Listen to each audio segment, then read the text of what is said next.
కార్యక్రమాన్ని మీకు భక్తితో సమర్పిస్తున్న వారు కాంచీపురం వరమహాలక్ష్మి సేల్స్. మూడు కనకాంబరాలతో ముప్పును తొలగించిన సాయి. చూడండి, మూడు కనకాంబరాలతో ముప్పునే తొలగించేసేట బాబా. ఇది నిజంగా దివ్య లీల, నిజంగా అద్భుతం. నిజామాబాద్ నుంచి ఇంకొక భక్తురాలు వచ్చింది, అమ్మాయి పేరు కవిత.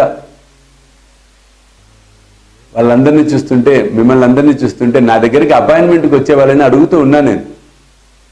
ఏమిటంటే కొంతమంది చెప్పిన సమాధానం, నిన్న సిఈబి ప్రోగ్రాంలో కూడా అదే సమాధానం వచ్చింది. గురువు గారు, అపాయింట్మెంట్లు సిఈబీలు ఇవన్నీ అనేది ఓకే, కానీ మిమ్మల్ని ఇలా నేరుగా దర్శించుకునే భాగ్యం మాకు దొరుకుతోంది. అందుకోసమే ఎంత దూరమైనా సరే మేము ఊళ్ళ నుంచి మీకోసం మేము వస్తున్నాం అని చెప్తున్నప్పుడు చాలా సంతోషం, ఆనందం అనిపించింది.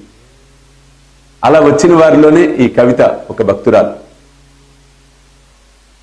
10 సంవత్సరాలు 9 చిన్నపిల్లవాడు, 8-9 ఏళ్ళు ఉంటే ఆ పిల్లవాడు కూడా వచ్చాడు నా దగ్గరికి, తీసుకుని వచ్చింది.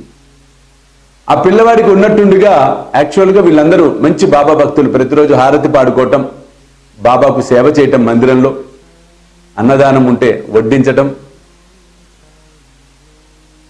నా ప్రవచనాలు యూట్యూబ్ ఛానల్లో ప్రతిరోజు చూడటం, ప్రతిరోజు. నిజంగా సామాన్యమైనటువంటి అంశం కాదండి ఇది. ఎంత వేళ్ళు పాతుకుపోతున్నాయి సాయి సర్వస్వం అంటే అన్ని వైపులా వెళ్ళిపోతూ ఉన్నాయి. అందులో సందర్భం వచ్చింది, మీకోటి చూపించి మరీ చెప్తాను. ఇప్పుడు ఇది చూస్తున్నారు కదా, దీనికి ఒక విచిత్రమైనటువంటి కథ. ఇప్పుడు సందర్భంలో సాయి సర్వస్వము ఎంత వేళ్లు పాతుకుపోతున్నాయి అంటానికి ఇది కూడా ఒక నిదర్శనం. ఇది ఏమిటంటే మాయా చేదిని అగరబత్తి, మనం ఏదైతే పంచ అగరబత్తులు ఉన్నాయో దాన్ని మనము ఇందులో ప్యాకింగ్ కోసము చక్కగా పెట్టి భక్తులకు పంపిస్తున్నాం. ఇది వాడుతున్న వాళ్ళకి మామూలు ఫలితాలు రావటంలా, ఎక్స్ట్రాడినరీ. నిన్న కూడా ఒకరు ఫోన్ చేశారు, అసలు అది వెలిగిస్తే గృహమంతా ప్రశాంతంగా అయిపోయింది గురువు గారు. సరే, ఆ టాపిక్ మళ్ళీ మాట్లాడుకుందాం.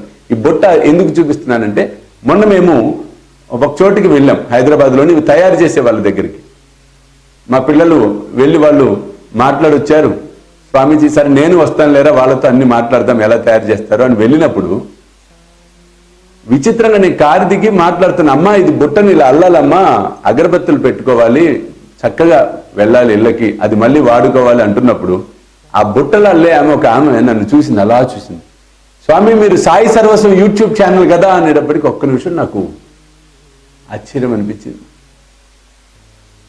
చూడండి బాబా ప్రభంజనం ఎక్కడి నుంచి ఎక్కడికి వెళ్తుందో, చాలా సంతోషం అనిపించింది.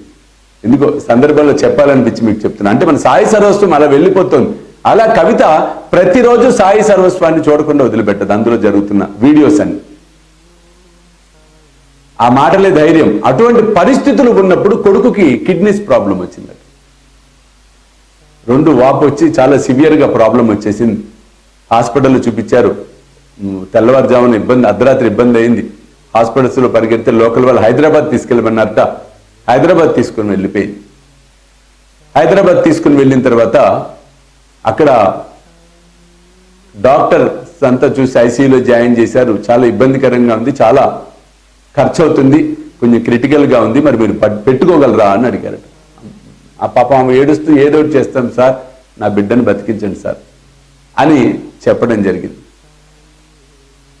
సరే, ఆ పిల్లవాడు ఐసీయూలో ఉన్నాడు, ఏం చేయాలో అర్థం కావట్లా. స్నేహితురాలకు చెప్పిందట, బాబా మందిరంలో విశ్వచైతన్య స్వామీజీ చెప్పాడు కదా, అప్పుడు గుర్తుందా, ఏదన్నా క్రిటికల్ పరిస్థితులు ఉంటే దునిలో ముందు అర్జెంటుగా కొబ్బరికాయ వేయమని, నా కొడుకు పేరు మీద కొబ్బరికాయ వేయి దునిలో అని చెప్పిందట. ఆ అమ్మాయి దునిలో వేసింది. ఈ లోపల బాబా మందిరంలో, తను బాబా మందిరానికి వెళ్ళటం, సమీప సాయిబాబా మందిరానికి, బాబాకు నమస్కారం చేసుకొని, బాబా తండ్రి మేమంత ఇచ్చుకోలేని వాళ్ళం, మాకంత స్తోమత లేదు, పిల్లవాడి పరిస్థితి చావు బ్రతుకుల మధ్య ఉంది, రోజుకి ఎంతో ఖర్చు అవుతుంది అంటున్నారు డాక్టర్స్, ఎన్ని రోజులు అవుతుందో కూడా తెలియదు అంటున్నారు, దయచేసి నన్ను కాపాడు బాబా, నా బిడ్డను కాపాడు బాబా అని బోరుని ఏడుస్తుంది ఆమె.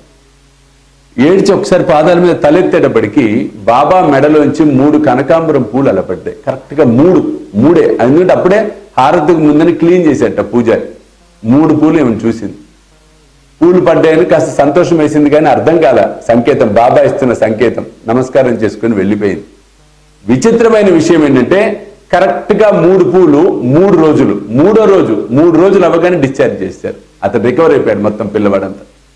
అంటే బాబా సంకేతం ఇచ్చాడు, 72 గంటలు తల్లి ఓపిక పట్టు, నీ బిడ్డ సురక్షితంగా బయటికి వచ్చేస్తాడు. అలాగే 72 గంటల్లో ఆ పిల్లవాడు డిశ్చార్జ్ అయిపోయి ఇంటికి వచ్చాడు. అంటే బాబా ఎలా సంకేతం ఇచ్చాడో చూడండి.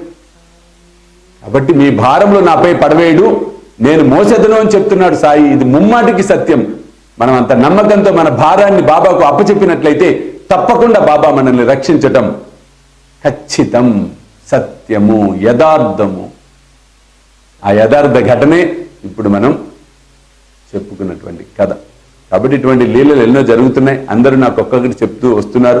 అవకాశం ఉన్నప్పుడల్లా అనుభవాలన్నీ మీ అందరికి కూడా పంచుకునే ప్రయత్నం చేస్తాను. చూస్తూనే ఉండండి శ్రీ సాయి సర్వస్వం యూట్యూబ్ ఛానల్. సర్వేజన సుఖినో భవంతు. సర్వం శ్రీ సాయినాథార్పణమస్తు. జై సాయినాథ్. ఈ కార్యక్రమాన్ని మీకు భక్తితో సమర్పిస్తున్న వారు కాంచీపురం వరమహాలక్ష్మి సిల్క్స్.